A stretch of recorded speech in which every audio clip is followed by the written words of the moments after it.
What is going on, everyone? Welcome to another Pokemon Bdsp Wi-Fi battle. This time bringing you a battle from a tournament I signed up for against someone by the name of Unbe. And if you guys like nail biters, then I would watch this whole thing because this game is going to be crazy from start to finish. I'm working with a team that I've loved to use in the past, and I'm going to use it now just because it's crunch time, it's a tournament battle, and this team has honestly never let me down once, whether I've posted the video or not, and I'm really excited to use it. He's also rocking with a pretty scary team. He has that Analytic Starmie, I'm sure it's Analytic, No Guard Machamp. Some other crazy mons too. Mew can do anything, Scizor can be defensive or offensive, so it really is just a matter of what he's going to do, how he's going to set up. With that being said, I decide to lead off with my Xatu. Xatu is really good for bouncing rocks back in people's faces. It's also good at U-turning because I am Choice Scarfed, so I could really kind of run circles around people and no one really expects it from a Xatu. But he's going to lead with his Staraptor, and that's a little scary because Xatu's not going to want to take anything from the Staraptor, nor is anything else on my team. So I'm thinking, what's the best Pokemon to come in and take a Staraptor attack? Quite honestly, nothing is the answer, but I have to work with the best answer, and I think I have that in mind. Now I'm gonna go for the U-turn just for some quick chip, and it turns out that I am faster. This thing isn't scarfed, which is fantastic, so I don't have to worry about this thing taking out my Xatu turn one and then having to take chip on something else next turn. So now I'm gonna go into my Garchomp, and hopefully this thing goes for a recoil move, and it does. He's actually going to go for the double edge, and it does a ton of damage, to be expected. Staraptor is a freaking beast. But not only does it get recoil damage, it gets rough skin damage too. So now taking it out will be so much easier. I am scarfed, so I'm going to go for the Dragon Claw and finish up the Staraptor. So that's one very, very threatening Pokemon I don't have to worry about anymore. Now, it does suck that my Garchomp took so much damage because I feel like I'm really going to need it in the long run. But I needed nothing to die on turn one. But here I do have the upper hand because I still have one more Pokemon than he does, and he probably doesn't even know that I am Choice Scarfed. In a battle of Staraptor versus Garchomp, if you're not considering the Scarfs, Garchomp is always going to be faster. So here I'm just going to stay in. I don't want to switch out and take an Analytic boosted hit on something else. I'm going to go for the Dragon Claw, and it's going to do a ton of damage. And he's actually going to go for the Rapid Spin, which is a little wild to me. And not only did the Dragon Claw do a lot, but he's being withered down from the Life Orb and the Rough Skin. So Garchomp gets to live to see another turn, and Starmie is just being withered away and cut down turn by turn, or move by move, I should say. He's going to finally finish me off with the Surf. And yes, it is unfortunate that Garchomp goes down so early, but the whole point was to take down the big Titans and Staraptor, and Starmie, well, Staraptor is gone, and Starmie is pretty much virtually dead too. So now I have to think carefully about what the next move is. I think Garchomp did serve its purpose, and I still have a strong team remaining. I'm thinking here I probably go into Roserade. I am sashed, so if he does want to go for an Ice Beam, he can go for an Ice Beam, that's fine. I also don't think that I really need Roserade. There's nothing on his team that screams that Roserade is super vitally important. With that being said, I can just switch into my Roserade right now, be taken down to my Sash, and start setting up some Toxic Spikes. Why not?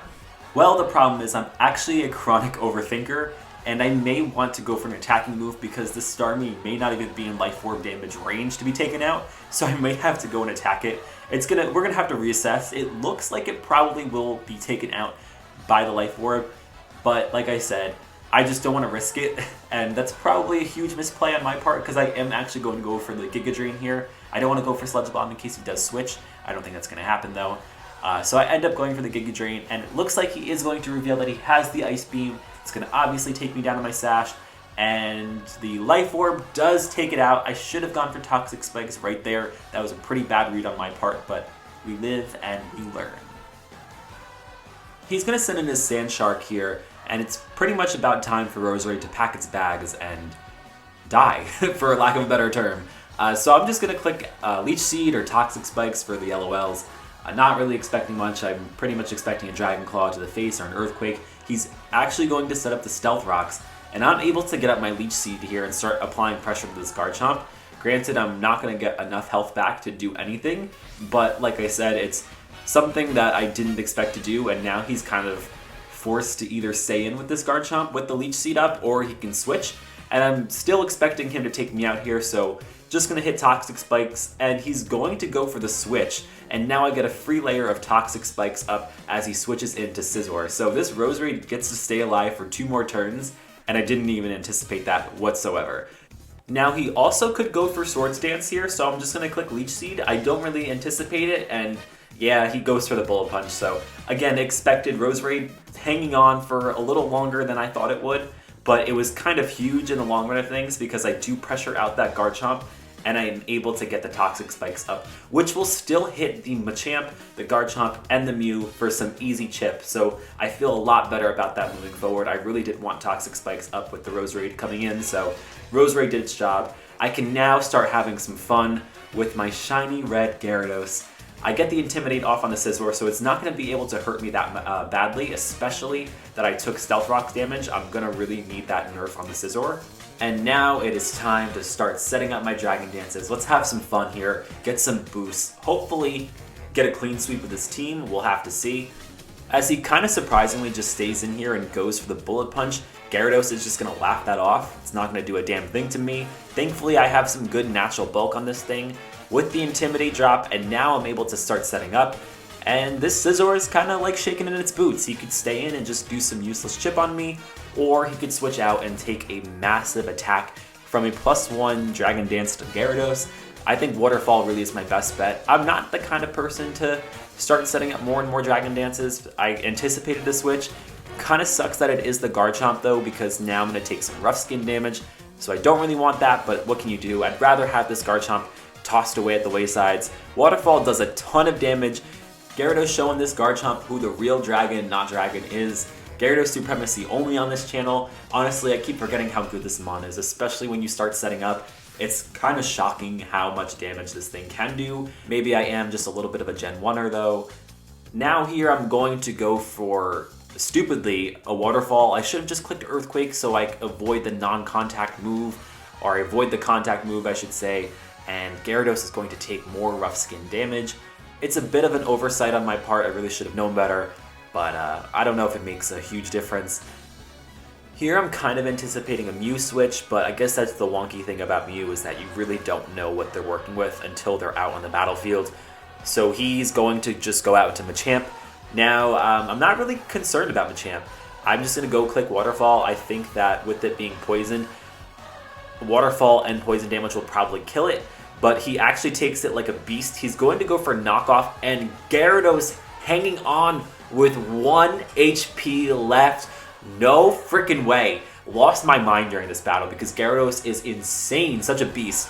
I was honestly expecting a Bullet Punch, but no.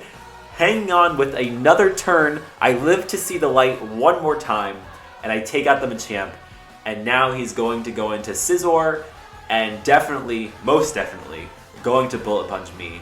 And he's finally going to get rid of this annoying red Gyarados.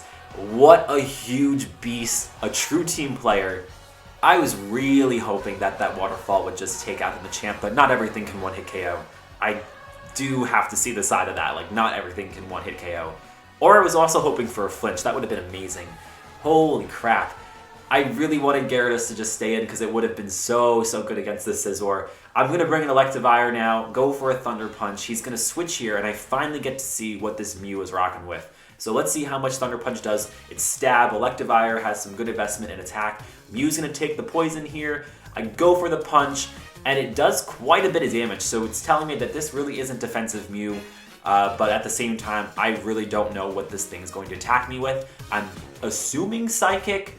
And this thing is fast and has Earthquake. And holy crap, takes me out to 0. So once I saw that, I'm like, yo, Unbe, this thing is Expert Belt. And he's like, yeah, it's Expert Belt. So really sucks now because I only have Xatu and Togekiss. With that being said, I can take out the Mew, but taking out the Scizor is going to be hard. I'm going to have to click Air Slash here. I'm hoping this thing doesn't have Ice Beam. It has Ice Beam. Hoping it doesn't do a whole lot. It does a lot. And I missed the Air Slash, so this is going really terribly for me. Honestly, I felt on top of the world before, and now it's just a sinking ship with each turn. This Mew single-handedly wrapped its tiny paws around the neck of my team, so I'm just in a terrible vice grip right now. Ice Beam is going to take out my Togekiss, And that sucks because I probably could have survived a Bullet Punch from full health with Togekiss, gone for a T-Wave on the Scizor, and hopefully try to play around with some hacks there. Now, it's just going to be Xatu versus Mew. I know I outspeed. I'm going to try and work with Air Slash here because I am faster than both of his Mons. If I do get the Air Slash hacks, maybe I can play around with that. He does have Bullet Punch though, so that's going to suck. I go for the Air Slash, Mew goes down, and now it's just me versus Scizor. So that'll be interesting. I don't have a good feeling about this outcome though, especially because Scizor is sitting at full HP, but we're gonna see. I click Air Slash, he goes for the Bullet Punch, and that's game. Holy crap. What a good match. Unbe, I mean, honestly, my jaw hit the floor with the Mew. A fantastic matchup. I had such a fun time battling you. I hope to battle again in the future. Guys, if you like this video, please leave a like, please leave a comment, and subscribe to my channel. I am trying to grow this channel, and I will see you on the next one, as always.